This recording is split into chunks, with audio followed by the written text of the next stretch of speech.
Apa yang dinyatakan halal oleh Allah tidak boleh engkau nyatakan haram. Nah, bukankah hukum Taurat telah mengatakan bahwa binatang itu adalah sesuatu yang haram? Nah, saudara perlu tahu, hukum Taurat yang diturunkan oleh Tuhan melalui Musa itu ada 3 jenisnya.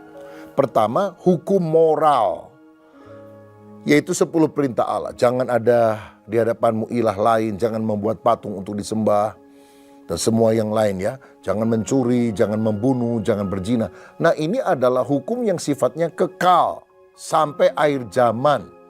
Tetapi yang kedua, ada hukum Taurat berupa hukum sipil, yaitu peraturan tentang tanah, misalnya tahun ke-7 tidak boleh ditanami, ada aturan tentang perang. Nah, ini hukum sipil hanya berlaku untuk orang Yahudi pada zaman dulu. Dan sekarang sudah tidak berlaku lagi, apalagi buat kita orang non-Yahudi. Jadi sifatnya hukum sipil tidak kekal. Yang kekal hanya hukum moral, 10 perintah Allah.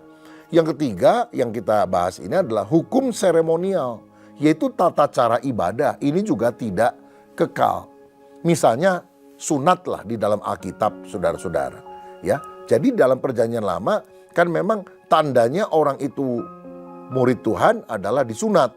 Anak Tuhan adalah disunat sebagai umat perjanjian. Tapi dalam Perjanjian Baru, Kitab Kolose mengatakan bahwa kamu sudah disunat dengan sunat rohani. Dan kamu sudah dibaptis. Jadi tandanya diganti dari sunat menjadi baptisan.